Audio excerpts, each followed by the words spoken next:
Right, what you have to do then, you look at what you're playing against, right? Now, I believe that it'll be a back four of Alves from the right, Piqué, Mascherano, and from all I can gather information, Puyol will play in the left. Now, it's a kind of floating back four, for want of a better description, Richard, where if Dani Alves bombs forward, Puyol just tucks in and it becomes a three. It becomes Piqué, Mascherano, Puyol, and that sort of thing. So it's a kind of floating. And if Puyol goes forward as well, Busquets just drops in and makes that. Ahead of that, I think you're going to find two definites, Busquets and Xavi. Who's struggling. Yeah, but they'll play. Then there's right side, I think Alexis Sanchez will play there ahead of Alves. Messi will definitely play up top. The ones Iniesta will play, but as a measure of how Guardiola's thinking, it will depend whether he plays on the left side, high up the pitch, which he can do with his eyes shut, or whether he plays in the midfield area. Now, if they want to be a little more solid, they'll play maybe Keita in there alongside Busquets and Xavi to give them more solidity. That's a possibility. If they're super confident and don't care, they might just stick Iniesta in there, as they would normally do, and then it's just a choice of, on the left side, do we do with Cuenca, Fabregas, Pedro? One of those three look likely to play there. But what you get from that is you get that the right-hand side is a danger with Dani Alves. You don't expect Puyol to be causing you too many problems as an attacking side, right, from that side of the pitch. But you certainly expect Dani Alves to. So how do you counter that? What's your starting 11? And my starting 11 would be obviously check and goal. No David Luiz, obviously he's injured. I would have Ivanovic at right back. There's the school of thought that Bosingwa might play there. I would have Ivanovic. I think he's a better defender. I think he's a presence at tougher, free kicks. Stronger. No, you can use him in their area. Mm-hmm. He scores goals. He can be an influence at free kicks and corners, Richard. So you have to take that into consideration. If you're going to devote a lot of problems here to try and cause problems from free kicks, then he's in the team. Okay. Not just for that, but he can defend. I would play Gary Cahill. There's a lot of people saying Ivanovic will play with Terry and Bosingwa will play right back. I wouldn't do that. I'd play Ivanovic, Cahill, Terry and Cole. That'd be my back four. Ahead of that, I would play Mikel, because I think he's the best at just sitting. But you don't like him, do you? No, I'm not a lover, but needs must. And he's the one who, if you want him to sit, he'll sit. If you play Morelos, he still gets attracted forward, I think. And I don't think he's as good a defender as Mikel. I'd play Frank as well. Definitely play Frank. And then I'd play Mata just ahead in that little area. Try and get him on the ball as often as possible. That might be the difficulty.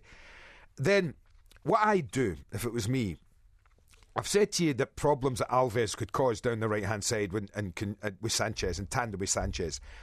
I think he'll go Kalou, right? What would you do? I would play Ramirez down that side. Right? Now, people might say, he's right-footed. No, it doesn't matter. Forget he was right-footed. He's an international footballer. He can play anywhere across there. But he's the best defender. He's the best runner, I think, of them all. And if you wanted someone to take care of Alves, to help Ashley Cole with Alves, he would be perfect for me. So I'd play him there. And then I'd throw a real flanker in here. And on the other side, I'd play Daniel Sturridge. And the reason I'd do that is I'd try, when you've got the ball, there's going to be lots of times when they don't have the ball, Chelsea, tonight. And you'll have a plan for that and how to try and negate Barcelona as much as they can. But the problems a lot of teams have is it's when they get the ball, where's the plan? What do we do? Now, I would take a flyer with Sturridge and I'd play him on the right-hand side. And when they get and say, you got to work, Daniel, part of this job is up there, but if we can get you against Puyol, I would expect him to skin Puyol. Now, I know Puyol's a good player, but he isn't the quickest. He's played left back many times, but I think he's right-footed. I might be wrong, but I'm pretty sure he's right-footed. You are right. So I would try and get him in against Puyol as often as possible when Chelsea get the ball. That might not be a lot. Up top? And up top, I would play Torres. Okay. Now, people will say why? Why? He's fresh. 2, he's Spanish. Now, that might sound like no reason to pick him. No, I understand why. But trust me, he's going against Puyol, he's going against Piqué, he's going against Xavi, Iniesta, he's going against all these people who he plays in national team with. There's an incentive there for the kid, right, to do well. And he's got pace. Now, I'm not sure what he'll do. That's what I would do. I'd play the Drogba. And I'd keep Drogba. And why I'd keep Drogba is because I'd rather keep Drogba and play an hour and see how it's gone. And then, if needed, I think you can then bring Drogba on. If you say you're losing 1-0, 2-0, and you're desperate for a goal, and you've got half an hour to go, right? Yeah. Then you can swap Drogba and Torres, or you could swap Drogba and my team, Sturridge, and go a little bit more direct. I'd and then play say, the Drog. No, I wouldn't. Because, and the last thing I'd whisper in his ear is, remember what happened here last time. Well, you might, but I would play Torres for different reasons. What will he play, do you think? What do you think? Well, I think he'll probably go with Ramirez on the right, Kalou on the left. I think the team will be pretty much what I've said, but he'll play, I think, Ramirez on the right. He'll play Kalou on the left, which I wouldn't. And there's an opportunity I think he might go for Drogba. That's 50-50 for me, even in his mind. Mm-hmm. I think Di Matteo's not certain whether it's Torres or Drogba. I'm sure of that.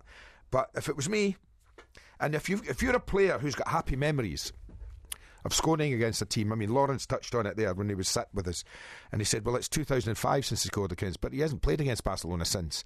And what I'm saying, and I know this as a person who played up front, there were teams where I went up against, and even if I was in a bad patch, like Coventry, I always knew I was going to get a goal. I knew I would score. There were teams that I knew, oh God, every time I play against him I can't get a goal. So he will have that in his head, Fernando Torres, that he's got a really good record against him. And that's important in a footballer and a goal scorer. So that would be my team. I would try and get Sturridge on the pitch. I'd play Ramirez down the left to stop Alves and to help Ashley Cole and try and force your attacks down the other side. But it's not going to be easy. It has to be 100%. And he's right, Roberto Di Matteo. He needs two perfect performances from his team, not just with the ball but without it. I still think they've got it in them. I believe in this Chelsea team. These guys have they're due. Trust me. See, we've had a few tweets from various fans saying, I hope Barcelona hammer them. I'm not getting that. I'm sorry. Yes, I love Barcelona. I love the way they do. I love what they stand for. But I'd love to see Chelsea beat them.